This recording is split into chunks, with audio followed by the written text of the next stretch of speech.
Greetings, fellow Empyreans. I am Ashtarothi, and welcome to the CSM interviews for CSM 17. How's it going, guys? I am glad to be back. This is actually the first interview, so if there's any technical issues or anything, any things to iron out, now will be the time to find it. And of course, we have Ithica Hawk here, whose webcam utility just went out. Don't worry about that. We'll get it back. There we go. who is decided to volunteer to be our big test subject for this. But Ithica, how you doing? I am doing absolutely fantastic. I'm super happy to be here. Who cares about technical issues? This is just a good bit of fun. I'm really happy to come along and answer some questions and just kind of chat for a while. Yeah, it's just an opportunity for us to hang out for an hour, right? Like, it's all just an excuse for that in the end. All right, but let's talk a little bit about the format. I have 50 minutes to explore through your published work, which in this case is your CSM post, and you have a website with some with your platform information in there, because apparently just the forum post just isn't going to contain Ithica Hawk. He has to have his own place. That's cool. We'll look at all that. But then after I get my 50 minutes, you get 10 minutes in order to go over whatever you want, have control over everything, make sure that there isn't something that I've haven't dug into enough. And then when we're both satisfied, we cut this up and goes over on YouTube onto the playlist, so that way people can watch all of the videos, all of the interviews, and be a well-informed voter, because that is really what it's all about, having a good CSM electorate. So, without further ado, Ithica Hawk. So I admit, I've definitely heard of you, but nothing's actually locked in. You in my mind is who you were. So I wasn't able to be like, oh yeah, he's this guy that I know. But I did know that I've heard your name all the time. You're one of those people that I know was important, but not necessarily the specifics. And then I pulled up your CSM post and I realized why this was. You are like the Forrest Gump of EVE Online. You are everywhere, man. So you tell a really fun story about you coming into the game, but you did work in Alliance Tournament. You did this amazing map in conjunction with Rick Chavix, right? Yeah, I hand drew the original map. It's actually still here, the A2 original. It's all hand drawn in pen. And then that took me maybe 60 or 80 hours to draw by hand. A lot of it was streamed, actually.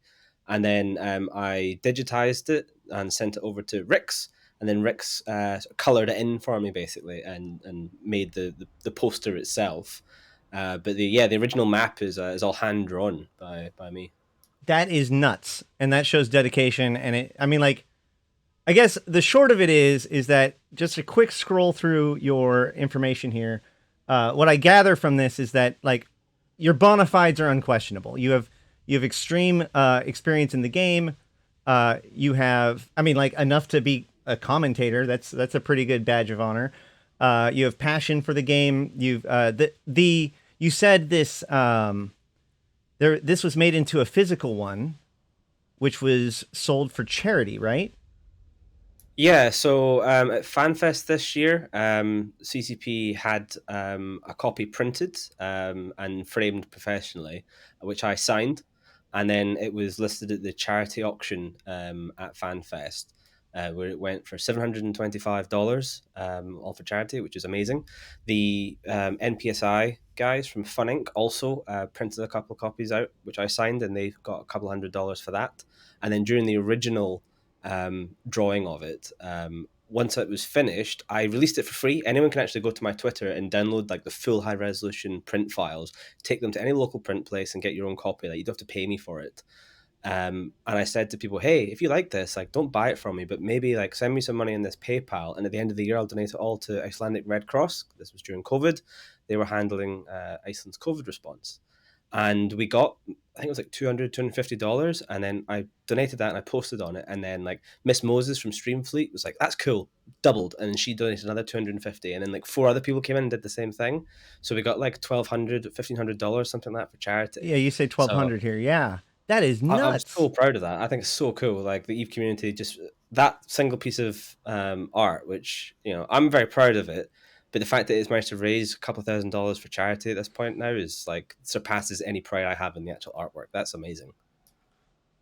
That is a really cool story, and that is both a great example of who you are, but it also just shows um, how rich the universe is that we all love, because it both inspired you to do this, and it really was this awesome rallying moment for the community. That's awesome. I love to hear it.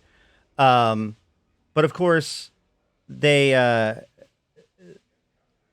you aren't going to get elected on CSM because you're able to paint or make a picture. So let's talk a little bit about what you're into. All right, because boy, do we have a lot to talk about. Uh, so first and foremost, you first of all, actually, let me take a step back. You're part of Volta. I did talk about your what I knew of your bona fides. Is there anything else about yourself that you would like to tell us about? Who are you, Ithaca? So I'm Ithica Hawk. Some of you might know me from, as Ash mentioned, the Alliance tournament. I hosted the last one, Alliance Tournament 17, and I helped host the 16, commentated on 15. I'm also part of EVNT, one of the directors there. We ran a number of tournaments and things over the years, including the EVNT meetup in Nottingham, which ran for a number of years and had maybe 200 and 250 people attending those. We had tournaments there as well, and CCP devs. We ran the Alliance Open. So other than sort of Volta and in-game stuff, which I'll get to, I guess a lot of people might know me through my tournament experience and things like that. And I'm very passionate about EVE esports and the competitive scene. In the game, I've been with Volta now for a good few years, interspersed with being in wormholes with Overload This, AFK.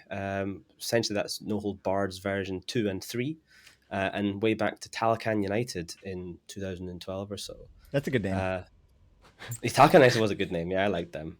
Yeah, I've done a lot of stuff. I helped run the Bastards, which was a lowsec pirate group, alongside Nash Cadaver for a number of years. Good dude. Had a lot of fun things around there. Yeah, like you said, I've kind of been around a bit in EVE Online. I tend to find a group of people that I really connect with and stay with them for a very long time. Awesome.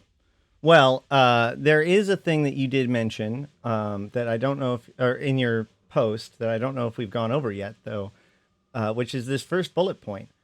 What is your experience with faction warfare? So faction warfare, some of the earliest PvP I ever did was I enlisted in the Amar militia in maybe 2012 or so, and essentially taught myself to solo PvP by buying a bunch of Imperial Navy slicers, feeding them all, and then buying cheaper ships and sort of slowly working my way up. I flew with the Thwedit guys way back when they were very new, and then I joined the Bastards and Shadow Cartel. So I left faction warfare for a bit, but later on, a couple of years later, I was then in charge of the Bastards, and we were living in the Calmill faction warfare area. And I'd always been friends with some of the guys from Gal Mill, and they invited us to join up. And I was like, you know what? Screw it, let's do it. So I took my entire alliance into Gal Mill faction warfare, and we joined the organized Gal Mill. So, like participating in the big fleets that went across all the sort of heavily organized Gal Mill corporations and alliances. What time period was this? I want to say 2015 or so. Pre-Citadel. Pre-Citadel, so, yes, pre-Citadel. So golden age of faction warfare, as I think yes. that it's been starting to be called. Yeah, definitely. And that was fantastic. Like, we had some amazing fights. I remember flying triage carriers in faction warfare fights against like big other faction warfare groups. I think I mentioned it somewhere in one of my posts. I lost my first carrier to a Titan Doomsday during a faction warfare fleet. Yeah, you say that in your main post. That's correct. So, okay. Let's talk faction warfare, because as I alluded to earlier, this is one of the things that I really care about and have thoughts and feelings about. So I'm interested in hearing yours. We will begin with the question of, what do you think is the purpose and function of faction warfare to EVE Online? So, in my opinion, faction warfare serves a really important place in the pipeline of Eve players. So we have right now, we've got a really good NPE, at least compared to say 10 years ago when it was absolute garbage. We've got all these new players coming in, doing all this cool stuff, and we have quite a lot of end game content. Big nullsec groups, high class wormhole groups. People Right. doing all sorts of elite things, but the track between them is really quite undefined. And faction warfare has always been an incredible route for people to come in, get introduced to PvP in small gangs, solo, medium-sized gangs, and large gangs in big alliance level combat. Some of them will stay there and enjoy that because it's end game in its own self. Sure. Other people will have this experience to PvP and they'll learn a bit about what they like in the game, and then they'll move on to these like other groups, like say go to nullsec and fly out there. Right. So I think it's like super important as part of that big pipeline. It has its own end, but it also will funnel people through to other parts of the game and make the game easier to get into for people coming out of the NPE but still not sure what to do. Right. Yeah. Yeah. I personally think that, or I like to say that, not necessarily the purpose and function, but to play off of your points, that faction warfare is the only activity in the game that is going to make you like a legitimate income, like a PvE income, like a faucet style income, I guess, using PvP equipment. Now, granted, now event sites and stuff and there's some PvPvE stuff out there now, but faction warfare is really where it was born, and that's where it is best, right? You are out there making money using PvP equipment, so that's really good. If you want to fight and not be broke, then that's a good way to do it. And it's also a good place for new players to learn how to fight, because you can basically, in a way, choose what scale of power that people can bear down on you, right? Because the different plexes have different size requirements. So, you know that if you're in a novice complex, they can't bring anything worse than a T1, pirate frigate in there. So it helps a little bit. And it's also a little bit softer, right? Because you can see who's coming because they're on the gate. So you always kind of get a choice as to whether or not you want to run or not. So for all those reasons, I absolutely agree with you. Why aren't you doing faction warfare now? Honestly, when I left faction warfare, I moved into wormhole space. I'd always wanted to do high class wormholes, and I basically had the opportunity to go. And I joined Isogen 5, and then they folded almost immediately. And then I went in to overload this and had some of the best content I've ever had in EVE Online. During my time in high class wormholes, before I then came back out of them, Citadels came into existence. And by the time I came back out, faction warfare was just not in the same state. Like, one of the best things about it is all the stuff you just mentioned, yes, but the really important thing is you can never really truly be evicted from faction warfare. You can be pushed all the way back to the right on the back lines, and then you can regroup and you can push forward again, and it's this constant evolving thing. But you can still push people quite far back, and you can be pushed quite far back yourself, regroup and go. Right. Citadels just kind of ruined that. You no longer felt that you could push people anywhere. You felt like you changed a ticker in the system, and that was it. And then Citadels at that time especially were really oppressive and hard to kill. So you just spam structures, and it was impossible to move people from systems. So at that point, faction warfare just did not look like fun to me, and I never went back to it. And honestly, that's sad in its own way. I might have ended up a different path in my career at this point had faction warfare been as good as it could have been, to be honest. So you're suggesting that, like, what the changes that they've made now are good, but it's too late for you. You're in a different place in your life. Is that what I'm hearing?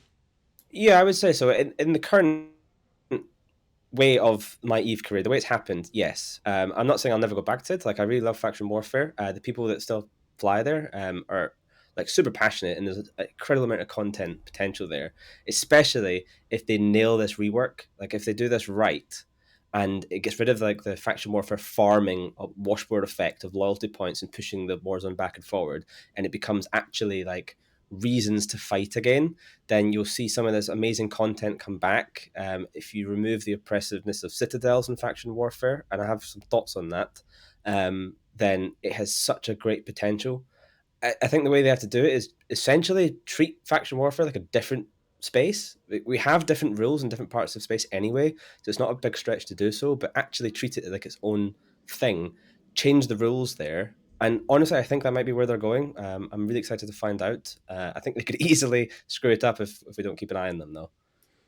One of the issues that I feel has happened is that over time, and as the wealth of the universe has kind of gone up, and as entities have brought nullsec level wealth into lowsec, we actually run into a problem where an organization, in order to have a structure or anything for long term, in order to be able to defend themselves, they would need to have super capitals to defend against the super capitals that'll be deployed against them. However, in lowsec, you can't build super capitals. So it's kind of an odd thing to say that a faction warfare group has to, in order to be able to get some territory in a low-sec area, they have to first have a null-sec holding. Do you feel like this is a problem, or and how would you address it? I mean, it's an interesting thought experiment, I guess, because super capital access for faction warfare groups isn't something that's mechanically built into the game. That's a social thing that the players have essentially come up with themselves. Like, we can buy these by buying them off of nullsec people or having our own nullsec thing. Right. That's emergent in its own way, and I don't necessarily think that is a problem. I think you see a lot of people trying to use it in the minute because there's so many in the game right now compared to the last time faction warfare was in its golden age. Maybe a couple of bigger groups in lowsec had access to a half dozen supers and they would use them sparingly, especially in lowsec where it's a lot safer than nullsec without bubbles. But I don't know if you can really put that genie back in the bottle. People will have access to these things. How do you control that? You don't. It's a social thing. Right. Well, so it sounds like your argument is that you also can't build T3 cruisers. You can't, get the stuff for T3 cruisers, but we're not banning T3 cruisers from the area either. Nobody's talking about it. Just because you can't produce it there locally. I mean, like, trade is the whole point of everything right now, or increasingly so, which is a very solid argument, actually. But what about, like, the actual application of that power? Right? This is what inspired me to kind of ask that question. Is you're talking about different areas of space being called different. We already have rules like no bombs or anything like that. Do you feel like it would be appropriate for there to be restrictions on the superpowers that supers have in lowsec to reduce that impact?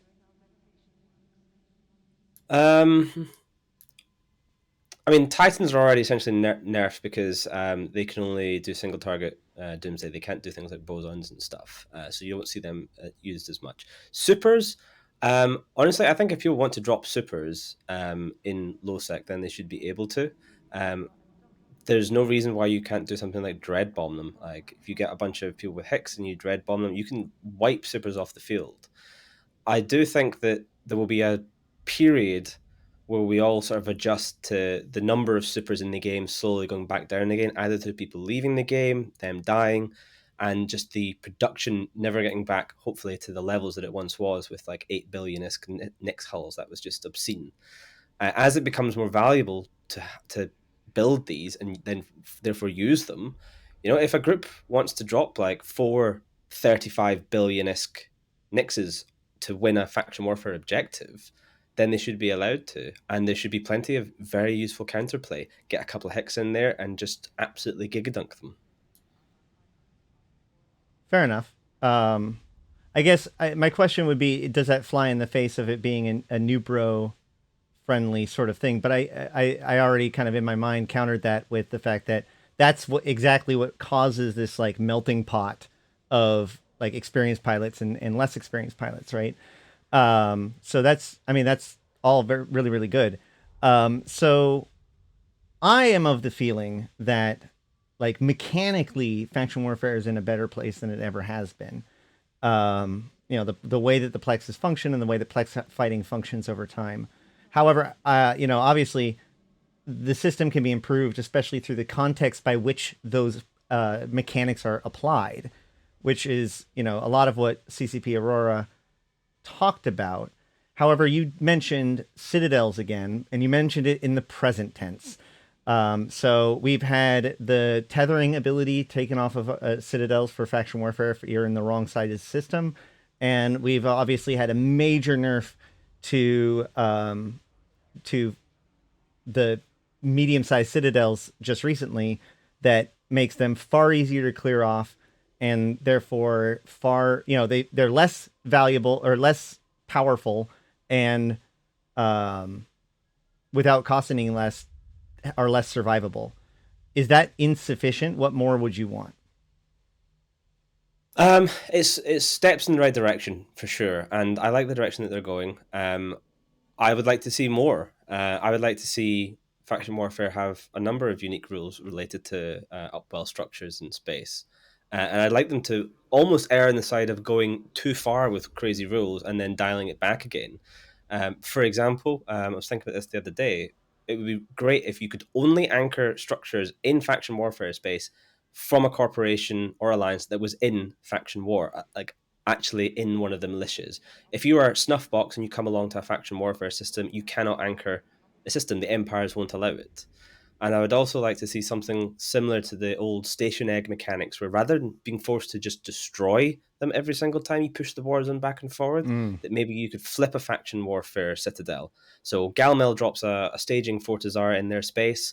Calmel eventually pushes that into their own space, and then rather than having to grind through a structure, which is still a bunch of money, maybe they do want to destroy it, they can flip it, and then they've got that structure, and then it becomes this sort of evolving back and forward war zone, which when it was at its peak, I think it was very much a back and forward war zone, and that was fantastic content in my opinion. I think that stations serve to function as that flippable. Yes, exactly. Thing. That's kind of what I'm going towards. Especially since, so like one of the things I've been kind of really keying on is like with the allegiance system, hopefully they can make it so that allegiance applies certain benefits. Like for instance, you can use structures from that group as if they were, player structures. Like that would help out with Pochvin, and that could help out here where, those loyal to the Glente, because I would actually almost go the other way where there should be almost no need for a faction warfare group to have a structure, because the stations should function as their method of choice, right? Encourage people to commit to the structures, or to the stations rather. But then again, I kind of got inspired by that by Pochvin. Do you have any thoughts about that? I think it's a good idea as well. I think it's a slightly different perspective on the same thing, where you have structures or territory that you can lose and you can gain, and it has a big impact. Like you could maybe lose access to the dread cache that you were about to try and drop on those supers. Now you don't have access to them, so you have to, as a militia, take back that system, reconquer the station, and get access to your cache again. Like stuff like that. That kind of gameplay is kind of disappeared from Eve, and in some ways, for the right ways, like that doesn't really work so well in Empire Null. Like I mean, Player Empire Null. But that's kind of going back to when I was saying that like treat faction warfare space differently, change the rules. Right. Allow us to capture player citadels without destroying them in faction warfare space, and allow that yin and yang flipping sort of content again. Right. Well, I guess what I would like is if a player structure is going to flip, it should be because you can blockade it, and then like tell them, hey, I'll buy it from you for 5 billion, or we'll blow it up. Kind of like nullsec does that sometimes. I think sometimes. Yeah.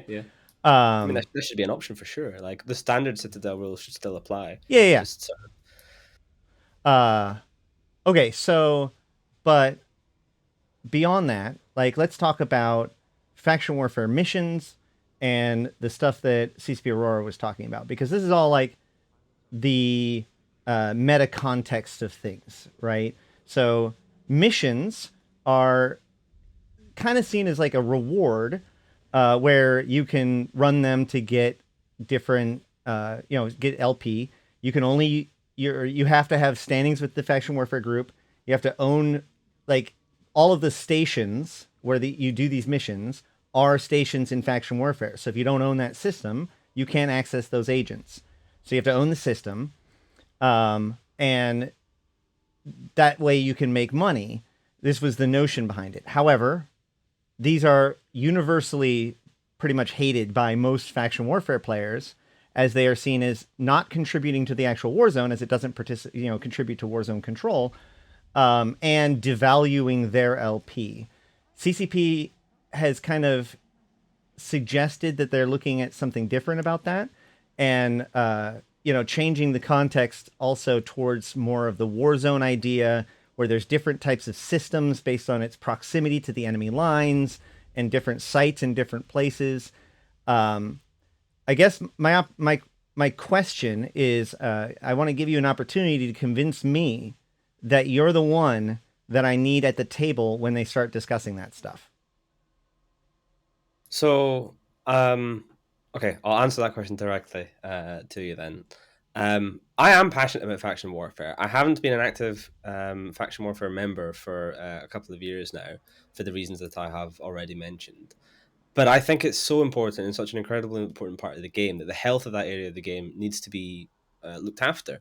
And even when I was playing there, faction warfare mission runners were very different to a lot of the people who actually engaged with the whole sort of overall story arc of faction warfare. Like the people you would see in the big fleets, the people who were like actively offensive plexing and defensive plexing, trying to take the systems, donating LP to iHubs and stuff like that. And then you would see the faction warfare mission runners come in, farm, and then suddenly they would drop to join the other militia because they had flipped and they didn't really care. Right. Like they just didn't interact with each other. They existed in the same space, but they did not interact. I would like to see that they are interacting in a meaningful and engaging way, so that the PvP people can do these missions without feeling like they're just farming for the sake of it, and the people who are doing these missions feel that they are contributing to the PvP sort of faction warfare effort. In terms of someone to represent that, I do care about it, and I think it's really important, and I think that we need to be able to, as a player base, look at what CCP is going to do about this and consider the impact of those changes and how that will actually affect the different ecosystems which all can interact. Like Eve's not one game, it's 30 games in Overcoat pretending to be one game. Right. And when we change the dials on one of those games, all the other ones do get affected. Right.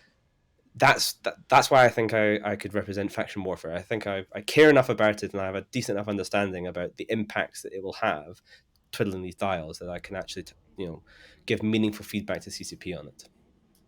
All right, which leads me actually to my next question, which was one of the things that she talked about was the idea that new things would birth into the world through faction warfare, that faction warfare was going to be for the next several years, and that faction warfare will likely affect things outside of the actual war zone itself, right?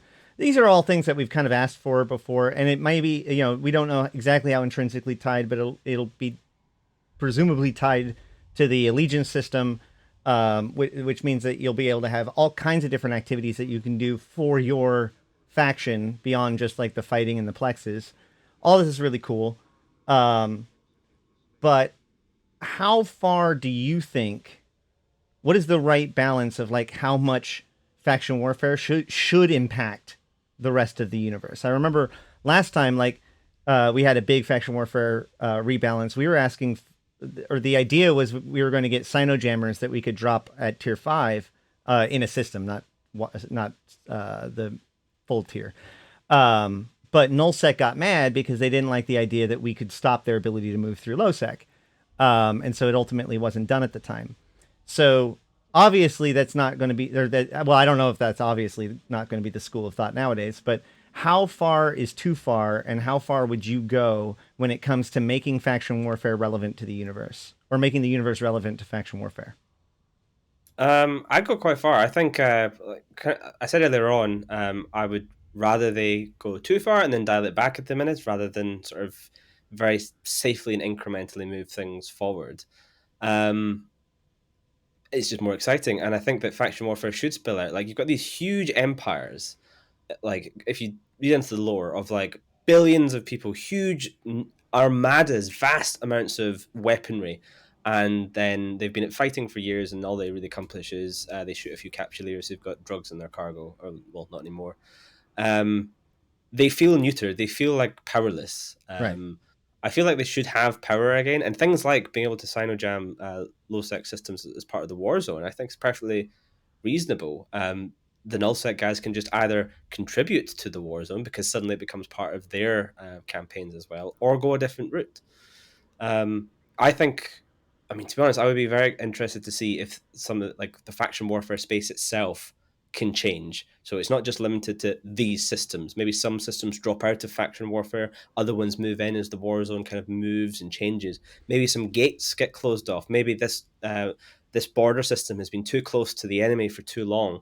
So the Amara Empire decides, you know what, we're closing off this gate. It's now blockaded. You can't go this way anymore until that system is taken and it's under our control again. Things like that, I think, would be a really interesting way of dynamically changing the war zone and having a tangential impact in the rest of the game. I think that the frontline system will do that naturally, but I do like the idea of additionally other special kinds of systems, like for instance, Amar opting because the Amar AI actor deciding about because they can make decisions that aren't necessarily related to the exact frontline right now, right? So they can decide to bring their extra fortification and put it here, and then that may even trigger an event where you have to defend that system for a period of time or bring things to that system in order to deploy for the next group. Yeah, I think that that's a really cool way to use these very basic mechanics to tell a story and make these characters, these empires that we're dealing with, feel like real empires and not just a game mechanic that we're playing with, which is one of the things that's always frustrated me.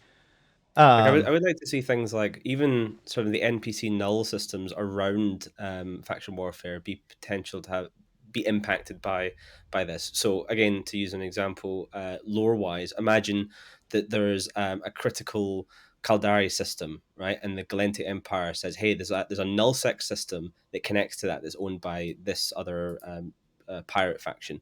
Take that system, set up a forward outpost so we can strike them from behind their lines.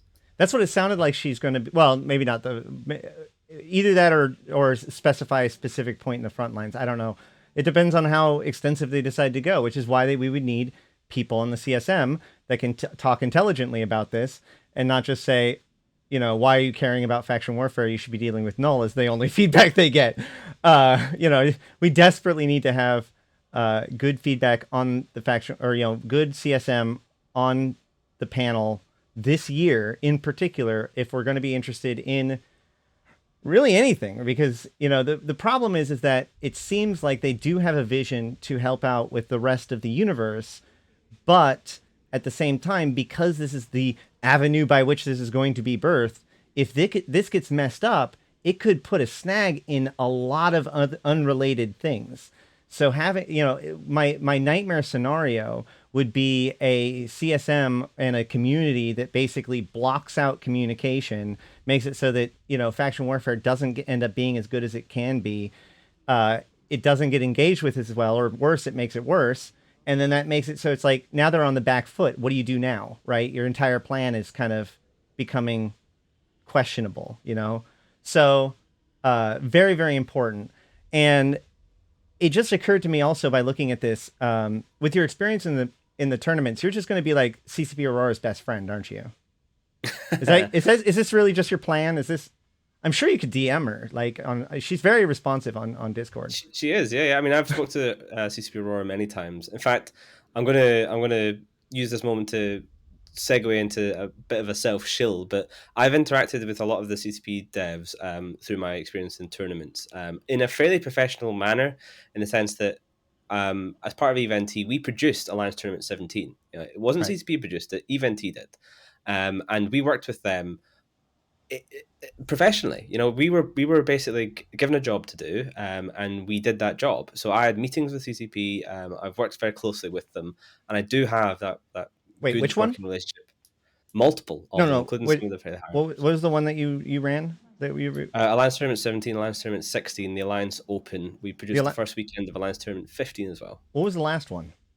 17. Oh, so you produced the last one. Yeah, so BRJ was our executive producer. Me, BRJ, Nash Cadaver, Biohazard, and General Stargazer, the main EVNT guys that ran it. That makes so much sense. CCP brought us over and basically had us run the production.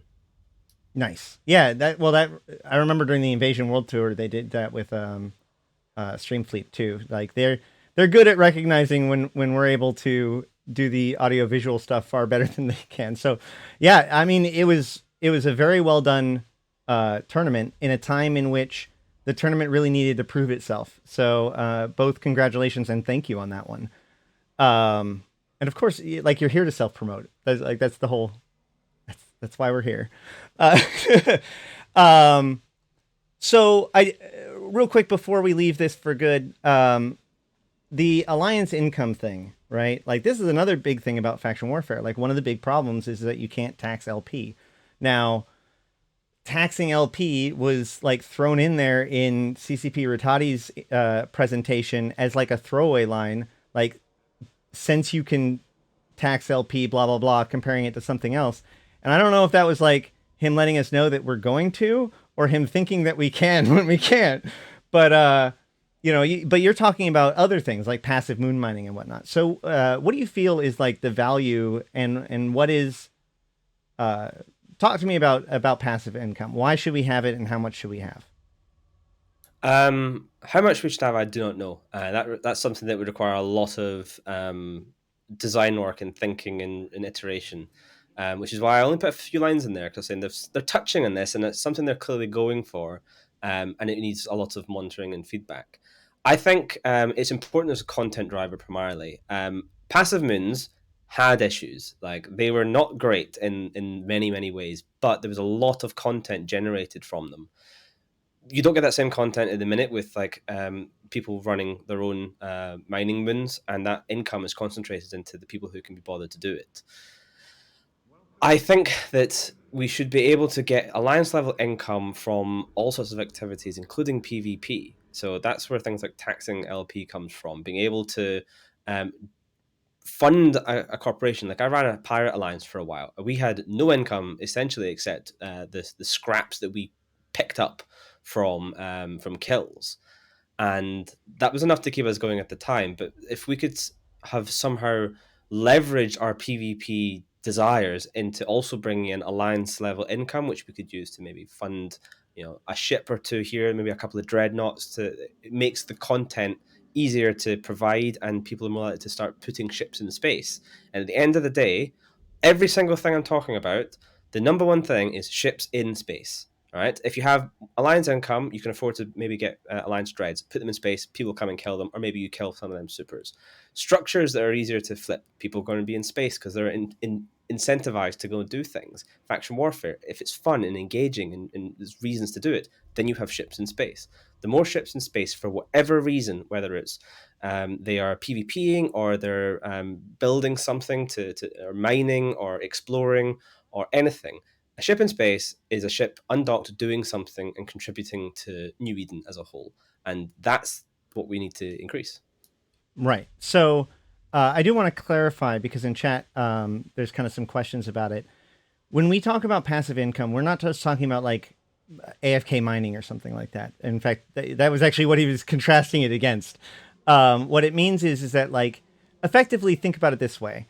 There are specific things that if you can control and hold for long enough, you will just get income for having held it, right? So on an individual level, you have things like PI that it doesn't matter if you're logged in or not. You just have to twiddle with it a little bit every day or every few days, and you make, plenty of ISK. On a alliance level, the way that moons used to be was you would put a tower on it, and it would passively mine that moon. And so once a month, you would just come by and you'd scoop up the stuff and take it out and then sell it, right? They sacrificed the idea that, these moons were the things that people fight over. So, like, I've given nullsec a lot of shit about the idea of conflict drivers, but this is ultimately the heart of what they're talking about. These moons are inherently income in a ball, right? Passive income in a ball. So if they can go and take those, the more of those they can control, the more powerful they are, right?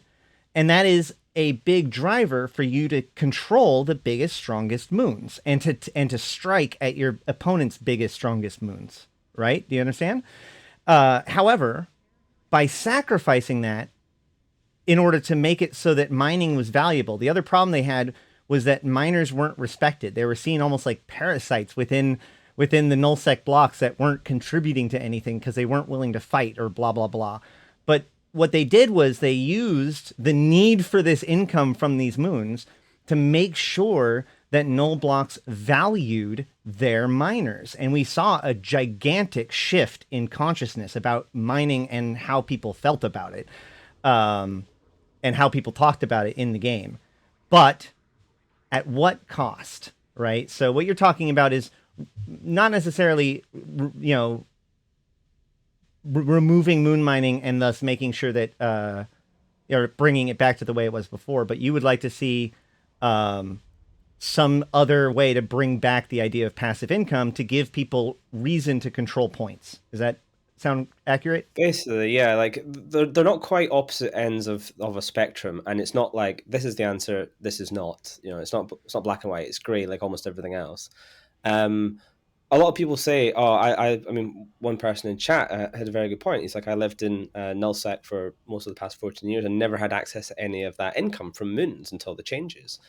And that's a perfectly valid opinion. And that is the case of some major alliances. You would never have seen it. It would have been concentrated.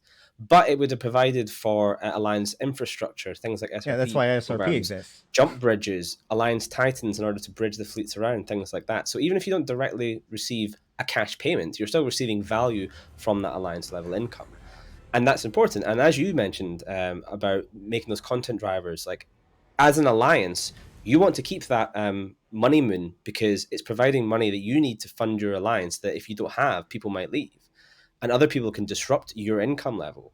With single target moons, it's perfect for small groups to come in and make money by mining them and then feed that back into the alliance. But that also doesn't happen all the time either. It's both ways can be done wrong and both ways can be done right. And I use those terms very loosely. An alliance can share that money out, or the executors can keep it for themselves. The miners and the Rorquals popping the moon rocks can keep all that money for themselves, or they can pay a certain amount into the alliance. It's both ways can work. There's no reason that we can't have them running together, sort of side by side. Maybe certain types of materials can only come from a type of moon that you have to mine passively and provide a content beacon, essentially. Now, I don't know enough about the major motivations of the big groups in the current state in terms of a passive income source like an old money moon, and I do not think bringing it back in the old form is the right way of doing it.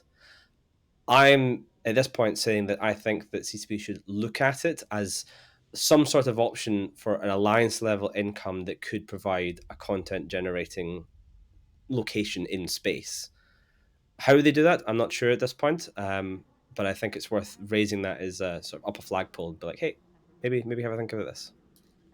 Right. And I also want to circle back a little bit because Key Orion says, no blocks want miners, but we're parasites in their eyes. That's my whole point. So think about it this way, just real quick. Like you would have people mining in your area or mission running, any kind of PvE money-making activity.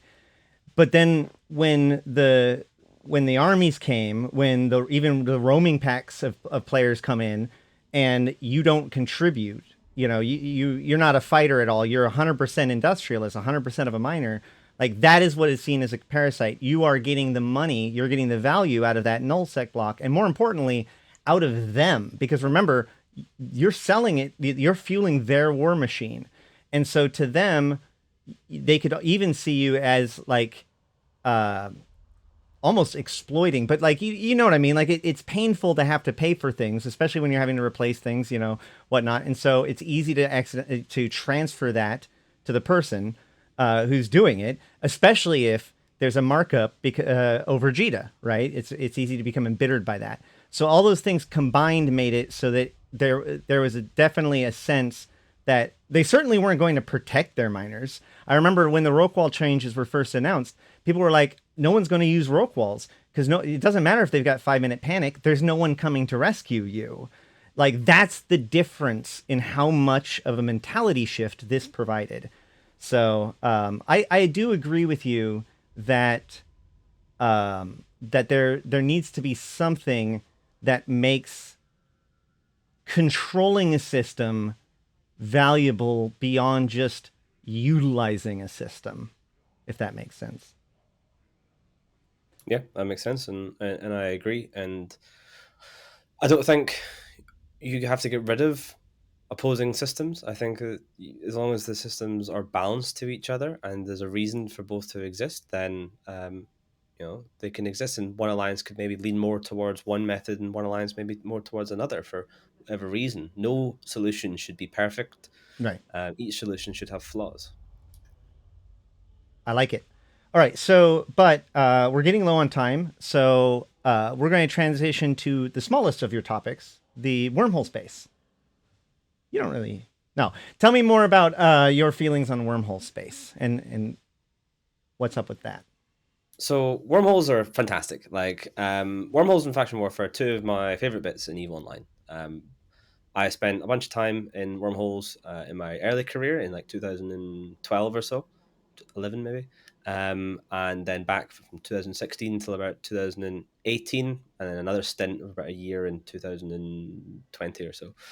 And it's so much fun. It's incredibly engaging content, and it felt like at the time pre-Force Auxiliary that the skill level for individual pilots in order for the group to be successful was really high. There was a high skill ceiling. Lots of things had to go right. Lots of people had to do a lot of things in order to make the group succeed in some of the gigantic cap brawls that you would have in W space.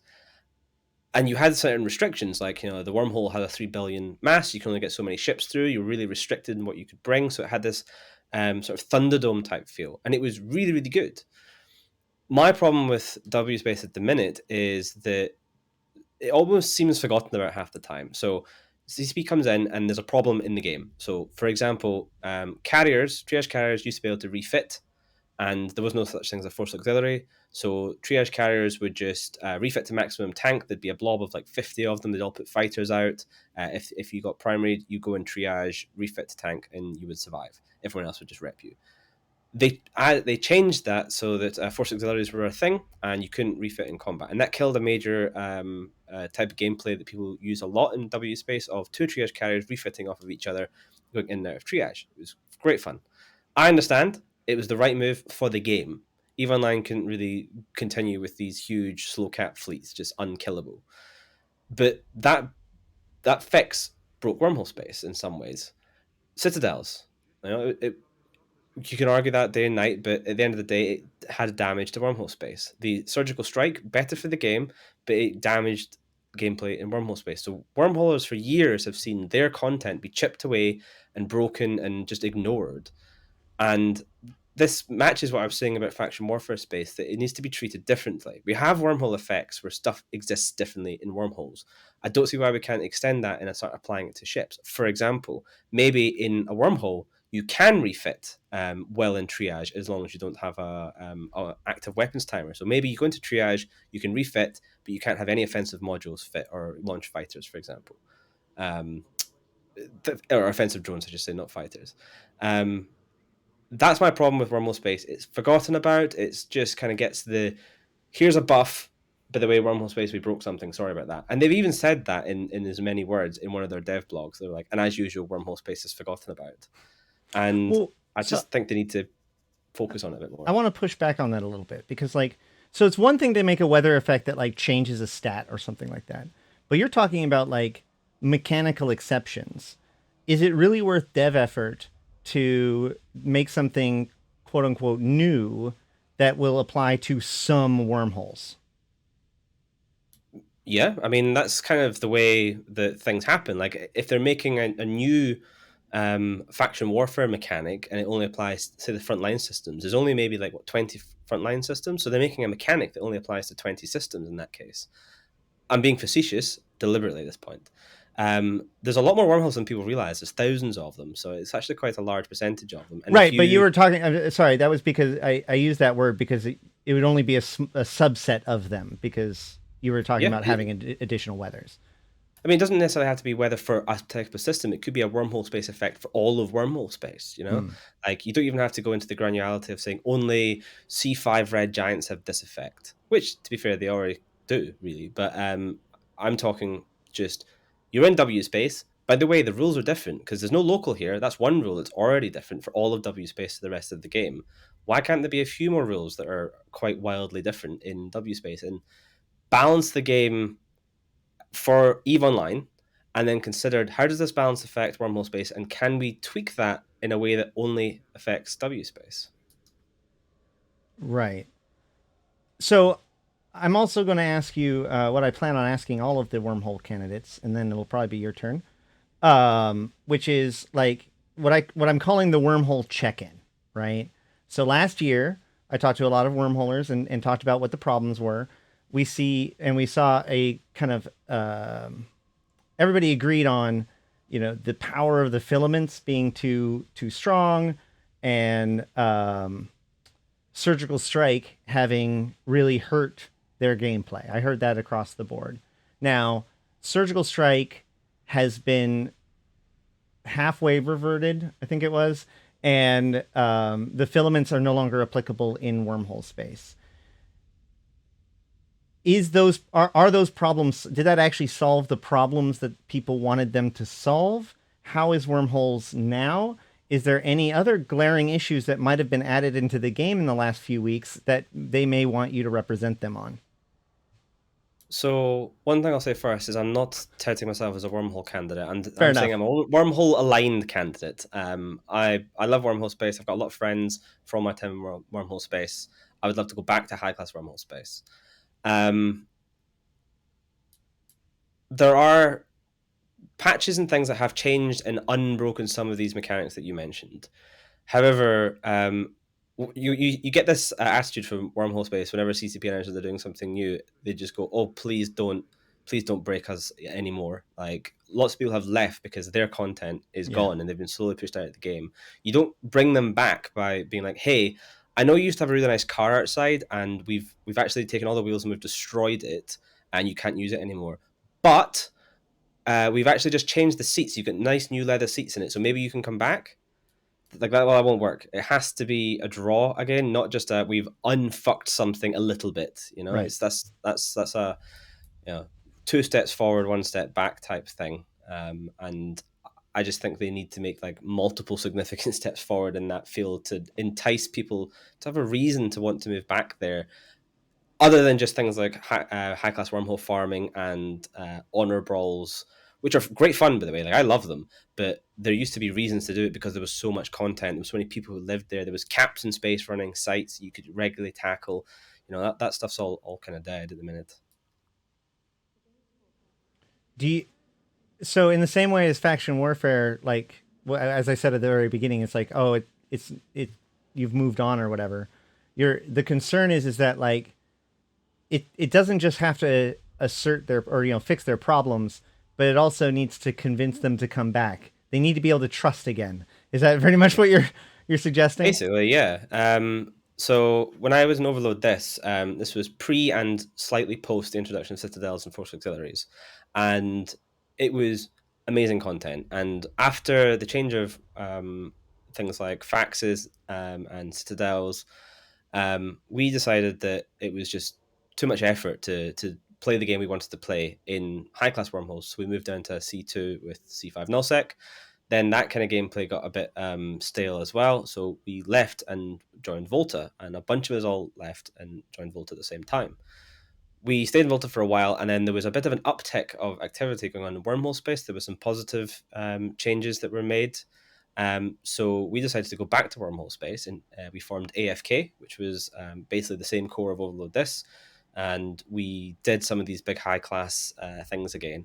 And then it got bad with things like surgical strike. You no longer could keep things alive. It was a DPS race. You had Inner Hell going around evicting everybody. It was impossible to basically keep your stuff alive unless you had a big blob. Like you could no longer fight small against the big. You just got blobbed. So then the same thing happened. We left again. So I would love to go back, and I know when I posted in the Overload Discord, because we all still keep in touch and all still talk, that I was running for CSM. The first things people started saying to me is like, "Oh, please fix high class wormhole space. I'd love to come back." People want to do it. People love that content, and I think if it's a right if it's done right, then not only will some people come back, but new people will come in, and the ecosystem will grow again. It's all about growing all the interconnected things, not just fixing one thing and saying, "Yep, you got what you wanted." It's all about getting everybody's systems working just better and better, and all playing off of each other. Very cool. So, not a wormhole candidate, but Wormhole knowledgeable line. about wormholes and interested in supporting them and bringing your knowledge to bear. Mark is a fantastic wormhole candidate. I will say that. Like, if wormholes are your jam, if you care super hard about wormholes, then you should vote for someone like Mark, who shares that passion and he lives there actively today. He'll be on my ballot. If you care about wormholes, I would love to be on your ballot as well because I care about them. But I'm happy to put my hand up and say there's people in certain parts of the game that are more knowledgeable about certain things, and Mark is one of them for wormholes specifically. Excellent. All right. So, I think it's your time. Do you have anything that you want to bring up? Anything that I might have missed, or you want to circle back on, or double down on? I mean, yeah, I guess like I think it was a really good interview. You covered a lot of topics actually, and we had some interesting discussion. I just wanted to touch on a couple of things. Tournaments, one thing I really care about in Eve. I love the competitive scene. I think it's in a good state right now with CCP committing to running the Alliance tournament going forward. I'd love to see a bit more development effort put into modernizing the tools we use to actually run the tournaments, both in game and out of game. I think that would make it more accessible for not only people to watch the tournaments, because it's not very easy to see and understand if you're not a very experienced player, but also easier for people to start running their own things. We EVNT, we've run our own tournaments, we've got a lot of experience in it, and it is hard. There's a lot to do, and a lot of people who know a lot of different stuff. Making that barrier of entry easier and having more people run tournaments is going to just grow and grow the competitive scene, make it so that more people can easily join tournaments and experience competitive Eve in that sense. That's a great thing. So I'd hold also on. I want to go circle back, or I want to follow up on that. So as I asked with faction warfare, because there's a lot of people that really like alliance tournaments, but there's always that voice that's like, CCP is about, or like Eve is about open world games, and maybe we've gotten a little bit less of this since abyssal PvP has become a bigger and bigger thing, but we definitely still have people that feel that something like a tournament has no place in Eve Online because Eve Online is about conflict as war. What do you feel is the purpose and value of having structured competitive tournaments? it almost exists outside of the rest of New Eden. It's like it's a thing that the players have contributed to and made over the years and has its own storied history. It's not for everyone. Like some people find it completely useless for the exact reasons that you have mentioned. Other people love it, and you know everyone has what they like and love in the game. I think it's fantastic because you see the application of small gang, like high IQ theory crafting, and really top end piloting. Like the top teams, the theory crafting that goes on to make each ship perfectly fit and to fly them. It's so intense that it's another level of gameplay in that particular part of the game, and that is a part of EVE Online. Theory crafting, small gang piloting, just because in a tournament format doesn't really take away from it, in my opinion. Again, people are happy to have their own opinions on that. And I think the fact that we saw when we opened Alliance Tournament 17 up for signups that we had way more teams sign up than we anticipated. That we had to run a really, really brutal single elimination feeder tournament and still increase the number of teams we had for the tournament. Originally it was 32, but we had so many teams apply, we managed to increase it to 40 and still fit it into the schedule, allow an extra 8 teams through into the main tournament. People want to do it. Like, it's great fun, and lowering the barrier of entry so you don't have to have stupidly expensive ships or amazing high-powered theory crafters. You should be able to pick up a couple of guys and participate in this. Like, everyone should have an opportunity to do so, and that's one of the things I'd love to see. What I really like about it is honestly the conversations that spur from it, right? You don't learn the rules of your favorite sport by reading a book about it. right? You watch football or soccer or baseball or whatever, and as things happen, you're like, "What's that?" And the announcer explains something or whatever. And now you know more about not only this game but baseball, right? So as the commentators like yourself are discussing the strategies, they come up with what is and isn't right, what is or isn't a smart idea, what does and doesn't work, why might somebody do this, what does it mean for it to be this. And I think that a lot of really good discussion comes out of that in public space. And I think that like the problem with conflict is war as an exclusive gameplay style is that it um, fog of war, right? Like we also want people to become better pilots. So being able to have a clean environment where people can see and experience high level piloting with people with high amounts of knowledge analyzing them, I think is really, really valuable. To that end, I have actually said that one of the things that's a problem is that the commentators always have to kind of guess as to what's going on. Um, I've suggested in the past that maybe the commentators should be given tools to allow them to see like the fits or whatever and have that be exposed to them.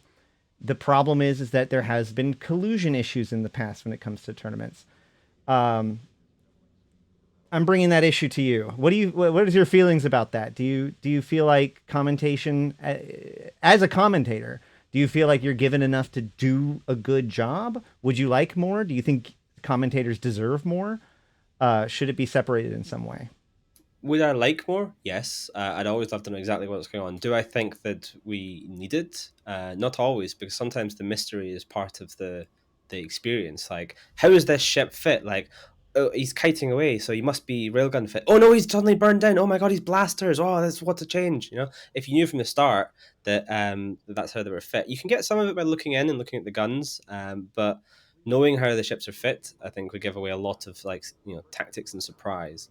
We have done pre-fit tournaments. EVNT has run the major and minor league system for, I think we ran it for 4 seasons, which had pre-fit ships.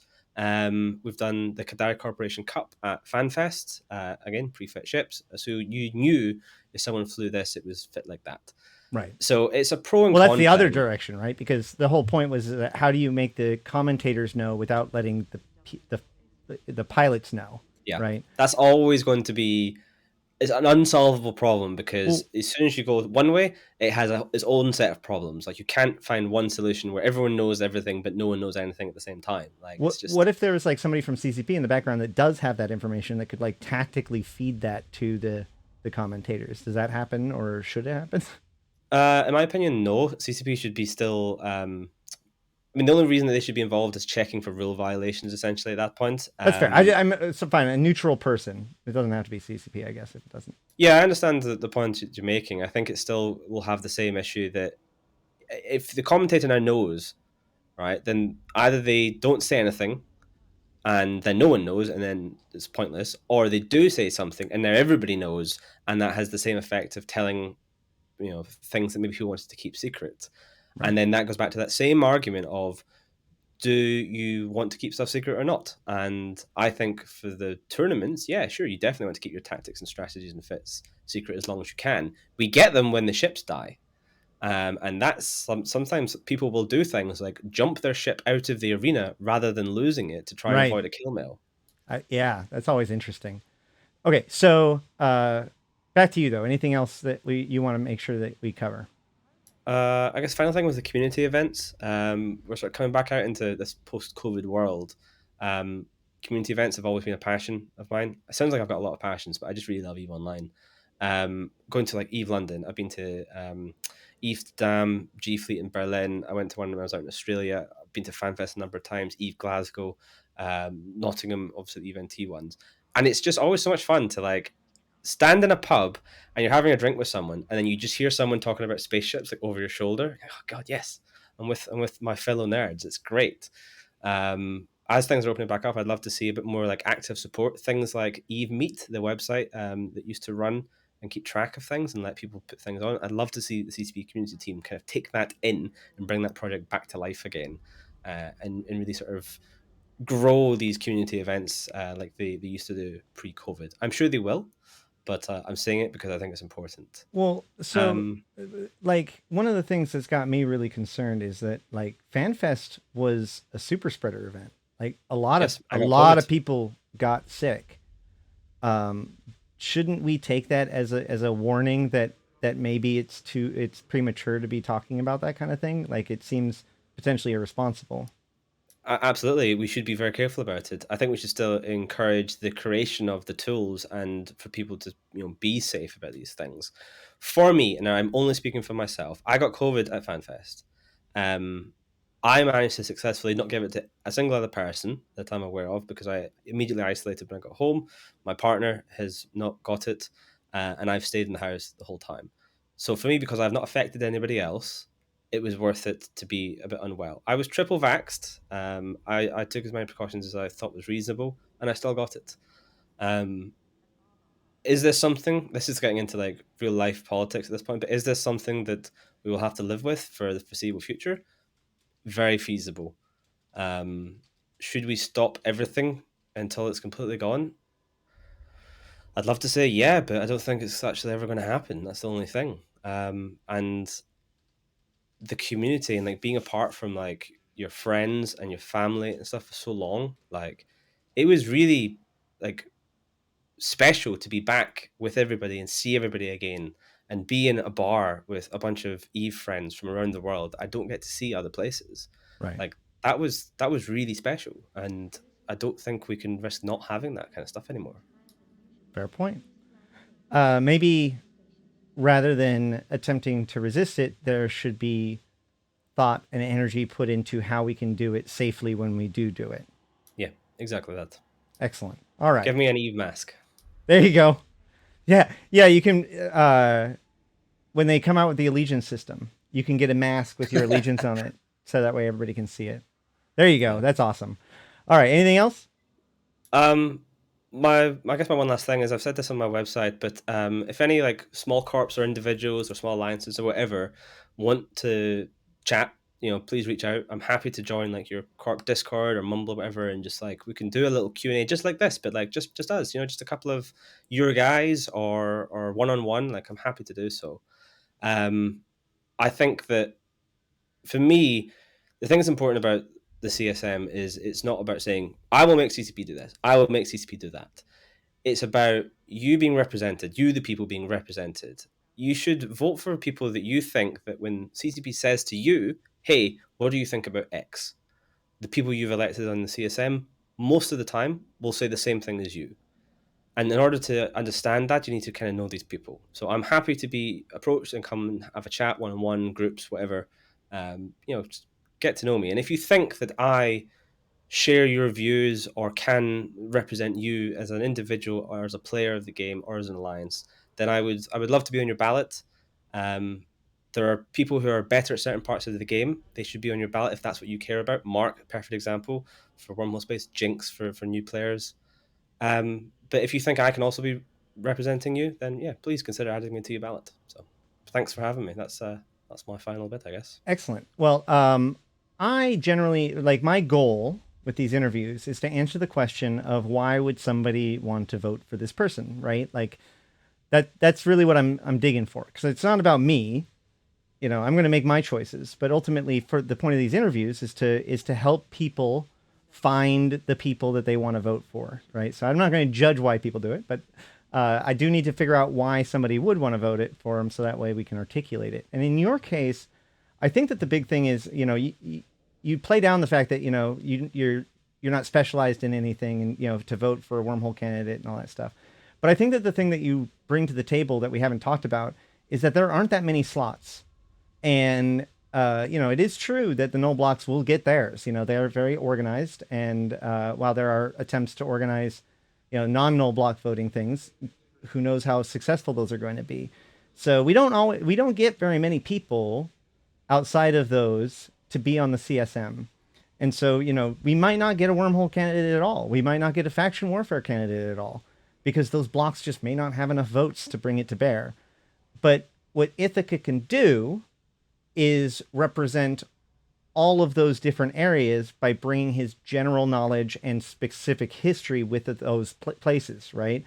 Like, in the event that we can't get a Wormhole candidate or a faction warfare candidate, if we both also vote for Ithica Hawk, then we know that we have somebody who's incredibly knowledgeable just in general on the CSM. And given the fact that we can no longer vote for Setonia, Ithaca, I think that you're a pretty decent second choice. That's what I would say about it. Oh, it's my best review yet. A pretty decent second choice. Right. Yep. I mean, Setonia, right? Like, I mean, yeah. I mean, Setonia, that man. I would. Genius. I love him. Yeah, I would feel honored to be like comparatively in the same sentence with him sometimes. I am. Anyway, thank you guys for coming, and thank you for being the first in the barrel, as it were. You did a great job, and I wish you the best of luck. Thank you very much. Thank you for having me. And thank you everyone for watching. And yeah, reach out. Let's have a chat. Excellent. And if you're watching this on YouTube, please, of course, like, comment, and subscribe. Tell us whether or not you like the candidate. If you have any questions for the candidate, we might even be able to convince him to respond there, or I'll just drag it to him if it's important. Otherwise, there will be links below to his campaign posts and other materials like that. And share these things around. If you're watching this on the playlist, it'll just automatically go on to the next video. But either way, thank you all for watching. I have been Ashtarothi, the voice of New Eden, with Ithica Hawk over there. Thanks for watching, and until next time, I'll see you in space.